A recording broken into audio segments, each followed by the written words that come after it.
Hello students. आज हम लोग chapter number 3 cultural heritage of India sculpture and heritage का फर्स्ट पार्ट रिकॉर्ड करने जा रहे हैं। इस पर्टिकुलर वीडियो के अंदर हम लोग स्कल्पचर एंड आर्किटेक्चर के मीनिंग के अलावा टाउन प्लानिंग के बारे में थोड़ी चर्चा करेंगे, जहाँ पे खास तौर पे हम लोग इंडस वैली सिविलाइजेशन पे एक डिटेल डिस्कशन करने वाले हैं on all the 4 important sites जहाँ पे हमें इसके रिमेन्स मिले हैं, आर्कियोलॉजिकल एविडेंसेस मिले हैं, जहाँ पे हम लोग हड़प्पा, मोहनजोदारो, धोलावीरा एंड लोथल के बारे में डिटेल चर्चा करेंगे। पहला जो हमारा पॉइंट आ जाता है वो है definition of sculpture and architecture. अब स्कल्पचर को बोला गया है as a means to carve feelings on stone, wood and metal with the use of hammer and chisel. तो यहाँ पे हम लोग अलग अलग स्टैचूज, अलग अलग आइडल्स, इन सब चीज़ों के बारे में बात कर रहे हैं, जहाँ हम लोग हमारे स्किल वर्क को यूज़ करके किसी तरीके के ह्यूमन एलिमेंट्स को या फिर माइथोलॉजिकल एलिमेंट्स को प्रेजेंट करने की कोशिश कर रहे हैं।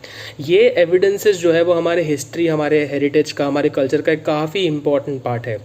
Beyond that if we talk about architecture, तो architecture is the art of construction, जहाँ पे हम लोग अलग अलग फॉर्म्स ऑफ इंफ्रास्ट्रक्चर की बात करेंगे, beat houses, temples, mosques, tombs, कुछ भी।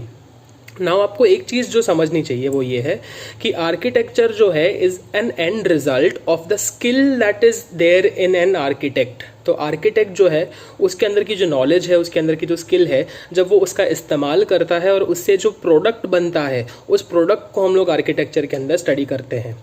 Now beyond the definition of sculpture and architecture, हम लोगों को टाउन प्लानिंग के बारे में थोड़ी सी बात करनी पड़ेगी। Now archaeological evidence and excavations के थ्रू हम लोगों ने देखा है कि इंडिया के पास्ट में भी हमारे पास काफ़ी एक्सपर्टीज थी ऑफ टाउन प्लानिंग। अब अगर एक टाउन प्लानिंग को हमने ढंग से किया है तो एक टाउन को या फिर एक विलेज को या एक शहर को हम लोग एक स्ट्रक्चर्ड मैनर में जो है वो डिज़ाइन करेंगे। अगर हम लोग एक टाउन के 3 अलग अलग सेक्शंस के बारे में बात करेंगे तो एक अपर, मिडिल एंड लोअर पार्ट बन के आता है, जहाँ पे हायरार्की एंड सोशल स्टेटस के हिसाब से हम लोग देखते हैं कि अलग अलग type of people occupy different parts of a certain town. अगर हम रूलर्स की बात करेंगे तो रूलर्स हमेशा upper part of the town में रहते हैं, where they live in their lavish forts and citadels. Similarly अगर हम लोग मिडिल पार्ट की बात करेंगे तो यहाँ पे एडमिनिस्ट्रेटिव ऑफिसर्स रहते हैं, और इन एडमिनिस्ट्रेटिव ऑफिसर्स के घर जो है वो रिलेटिवली बड़े हैं, which are 2 storeyed houses with upwards of 2 to 5 rooms. On the contrary जो मेजॉरिटी पुअर लोग होते हैं, कॉमन लोग होते हैं, वो lower part of the town में रहते हैं, जहाँ पे उनके जो घर होते हैं वो हैंडमेड घर है, जिसको मिट्टी और क्ले से बनाया जाता है। अब ये जो टाउन प्लानिंग के एविडेंसेस है उसमें हमारा खास तौर पे सिलेबस में फोकस इंडस वैली सिविलाइजेशन पे है। Now when I talk about Indus valley, we are talking about the regions of Sapta Sindhu. In short, we are referring to river Indus and all of its tributaries, जहाँ पे हम लोगों ने 1921 में सबसे पहले हड़प्पा को डिस्कवर किया था। Now the Harappan civilization was an outcome of archaeological surveys of रखल दास बैनर्जी एंड दयाराम साहनी, जिन्होंने जॉन मार्शल एंड कर्नल मैके का गाइडेंस यूज़ किया था in order to figure out कि भाई ये जो रूइंस हमें मिले हैं उसका क्या इम्पोर्टेंस बन सकता है। अगर हम लोग इन एविडेंसेस की बात करेंगे तो हमें कौन से जगहों पे ये सारे एविडेंसेस मिले हैं, उस हिसाब से इंडिया में काफ़ी ज़्यादा एरियाज़ हैं जिसके रेफरेंस हमें एक बार याद करने पड़ेंगे। अगर हम मोंटगोमेरी की बात करेंगे जो पंजाब में है, अरापर या अलमगीरपुर या कालीबंगन, ये सारे ऐसे इलाके हैं जहाँ पे हमें इन सिविलाइजेशंस के कुछ एविडेंसेस मिले, कुछ रूइंस मिले। अगर गुजरात के कॉन्टेक्स्ट में बात करेंगे तो गुजरात में भी हमें अलग अलग सेंटर्स, अलग अलग साइट्स दिए हैं जहाँ से आर्कियोलॉजिकल एविडेंस मिला है, बट हमें इस पर गौर ज़्यादा फरमाना है ऑन लोथल एंड धोलावीरा, जिसके ऊपर इंडिविजुअल क्वेश्चंस भी पूछे जा सकते हैं।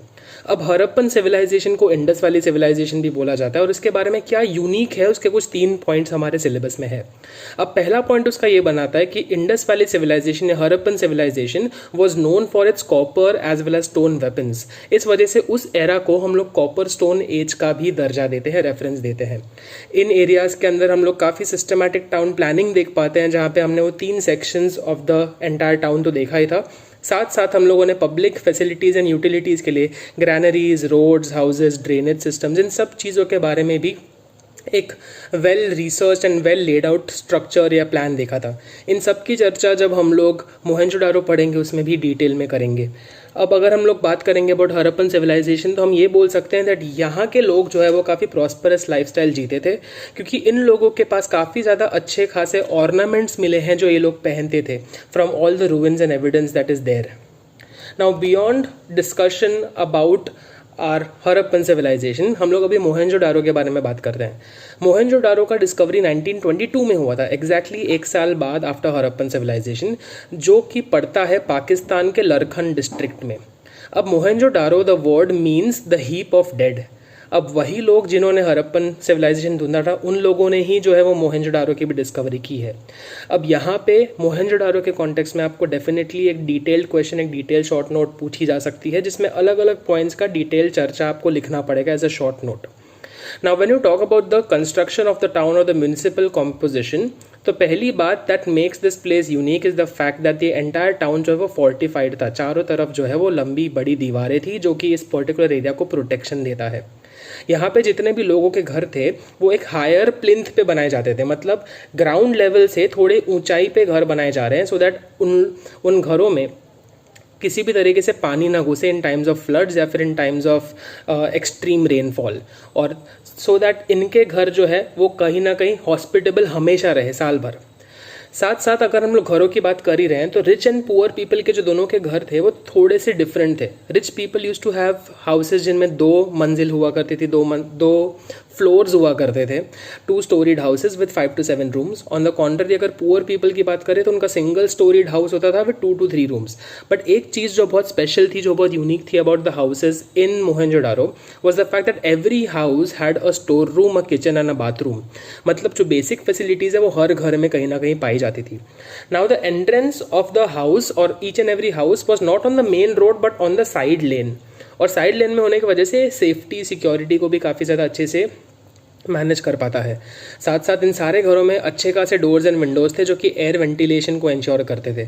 तो हमारे आज के मॉडर्न आर्किटेक्चर में भी कहीं ना कहीं हम लोगों ने मोहनजोदारो के आर्किटेक्चर का कुछ ना कुछ रेफरेंस लिया है to ensure circulation of wind directions and किस तरीके से हमें जो है वो हमारे घरों का स्ट्रक्चर क्रिएट करना चाहिए, उसका काफ़ी रेफरेंस हमें हमारे पास से भी मिलता है। नाउ बियॉन्ड दिस अगर हम रोड्स की बात करेंगे तो मोहनजोदारो में 2 मेन रोड थे, एक नॉर्थ टू साउथ और एक ईस्ट टू वेस्ट, जो कि दोनों वाइड रोड्स थे, एज वाइड एज 9.75 मीटर्स। अब ये बड़े लंबे चौड़े रोड्स थे विच वॉज स्ट्रेट रोड, जिसमें कोई भी टर्न्स वगैरह नहीं है, तो यहाँ पे मल्टीपल व्हीकल्स एक साथ जा सकते हैं। अब ये दोनों ही road centre of the town में राइट एंगल्स पे इंटरसेक्ट करते हैं। अब जितने भी ये मेन रोड्स थे at the time of Mohenjodaro, उनके साइड में पिट्स बनाए हुए थे, खड्डे बनाए हुए थे, विच एविडेंसेस द फैक्ट दैट उस वक्त हो सकता है इन रास्तों के ऊपर लैंप पोस्ट हुआ करते थे। साथ ही साथ जितने भी स्मॉलर रोड्स हैं जो कि इंडिविजुअल हाउसेज लेन्स को कनेक्ट करते हैं टू द मेन रोड, वो भी सारे राइट एंगल्स पर ही थे।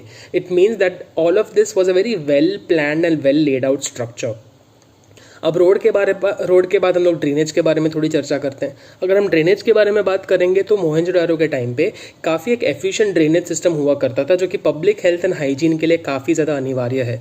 हर एक घर के बाहर एक सेस पिट हुआ करता था, जिसके अंदर से सारा वेस्ट जो है वो चैनलाइज होके टाउन के बाहर ड्रेन आउट किया जाएगा। जितना भी वेस्ट वाटर है, डर्टी वाटर है, वो सब कुछ टाउन के बाहर चला जाएगा, सो दैट किसी भी तरीके का डिजीज़ जो है वो इस टाउन में स्प्रेड ना हो। अपार्ट फ्रॉम दैट मोहनजोदारो में पब्लिक बाथ्स भी हुआ करते थे, जहाँ पे फेस्टिवल्स एंड रिलीजियस सेरेमनीज़ के टाइम पे इस एरिया को एक पब्लिक स्पेस की तरह इस्तेमाल किया जाता था। यहाँ पे जो एविडेंसेस मिले हैं उसके थ्रू हमें ये भी पता चला है कि यहाँ पे फ्रेश हॉट वाटर की फैसिलिटी थी, along with different rooms for people to go and change their clothes.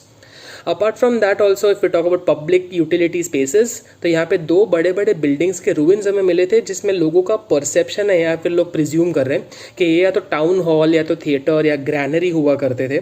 और साथ ही साथ यहाँ पे बैरक्स भी बने हुए हैं जो कि सोल्जर्स के रेस्ट करने के लिए या सोल्जर्स के छुपने के लिए बनाए गए थे।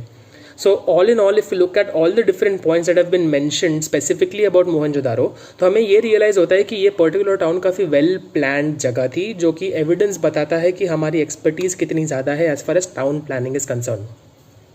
नाउ बियॉन्ड दिस हमारी चर्चा जो है वो ढोलावीरा एंड लोथल के बारे में होने वाली है। नाउ ढोलावीरा का जो लोकेशन है इज़ नियर खाड़िरबेत विलेज, जो कि भचाऊ डिस्ट्रिक्ट में आता है। ये 140 किलोमीटर दूर है भुज शहर से। Now archaeological survey of India ने धोलावीरा को 1990 में ढूंढा था एंड इसमें आर्कियोलॉजिस्ट रविंद्र सिंह बिष्ट का काफ़ी इंपॉर्टेंट योगदान रहा है। अगर धोलावीरा के 3 इंपॉर्टेंट फीचर्स के बारे में बात करेंगे तो काफ़ी सिमिलरिटीज़ है यहाँ पे। आपको यहाँ पे इस पर्टिकुलर विलेज के वॉल्स भी फोर्टिफाइड मिलेंगे, मतलब ये पूरा जो विलेज था, ये पूरा जो एरिया था, उसके चारों तरफ जो है वो वॉल्स बनी हुई है विच एंश्योर्स काफ़ी ज़्यादा strong security of this area. Apart from that जितने भी पैलेस के वॉल्स थे या फिर जो फोर्टिफाइड वॉल्स थी उसके ऊपर अगर आप गौर से देखोगे तो आपको वाइट कलर का पेंट दिखेगा। Now white paint in itself is used to keep away any form of heat. तो ये वाइट पेंट से ये स्ट्रक्चर जो है वो ठंडे रहते थे। साथ ही साथ धोलावीरा में पोर्टेबल वाटर, पीने वाला पानी का जो है वो अच्छा सिस्टम डेवलप किया गया था, जहाँ पे फिल्टरेशन के थ्रू, नेचुरल फिल्टरेशन प्रोसेस के थ्रू वाटर प्यूरिफिकेशन किया जाता था। All of this in a time in an era जहाँ पे साइंटिफिक डिस्कवरीज नहीं हुई थी। काफ़ी बड़ी बात है जो इंडिया को एक बहुत अच्छा और यूनिक पोजिशन देती है। अपार्ट फ्रॉम दैट अगर हम लोथल की बात करेंगे तो लोथल जो ये एरिया है is found in the Dholka taluka in Ahmedabad district and ये साबरमती और भोगावो रिवर के बीच में ये जगह पड़ती है। अब लोथल के बारे में अगर हम बात करेंगे तो ये गल्फ ऑफ खंबात से सिर्फ 18 किलोमीटर की दूरी पे है एंड यहाँ पे एक अच्छा खासा नेचुरल डॉक यार्ड है। डॉक यार्ड एक ऐसी जगह होती है जहाँ पे शिप वगैरह आ सकती है सामान लगाने और ले जाने के लिए। नाउ ये जो डॉक यार्ड है, बिकॉज ये एक natural dockyard, natural port है, तो शिप्स जो हैं वो हाई टाइड के टाइम पे जब पानी का स्तर ऊपर आ जाता है, लेवल ऊपर आ जाता है, तब शिप्स आती थी, सामान भरा जाता था, मतलब ऑन लोड किया जाता था या फिर ऑफ लोड किया जाता था सामान को, और फिर जब वापस से हाई टाइड आएगी तब शिप निकल जाती थी वहाँ से। इस एरिया में हमें काफ़ी ज़्यादा डॉकयार्ड एंड स्टोरेज स्पेसेस मिले थे विच एविडेंसेस द फैक्ट कि यहाँ से काफ़ी ज़्यादा एक्सपोर्ट इंपोर्ट का काम किया जाता होगा इन दी एंशिएंट टाइम्स एंड इसी वजह से इस एरिया को एक rich and prosperous part of India भी बोला जाता है। अब जितने भी की एलिमेंट्स थे, इंपॉर्टेंट पॉइंट्स थे, वो मैंने इस पर्टिकुलर वीडियो में समराइज़ करने की पूरी कोशिश की है। आई होप आपको हमारे ये एफर्ट्स जो है वो अच्छे लग रहे हैं। अगर लग रहे हैं तो प्लीज़ कमेंट करके ज़रूर बताइएगा।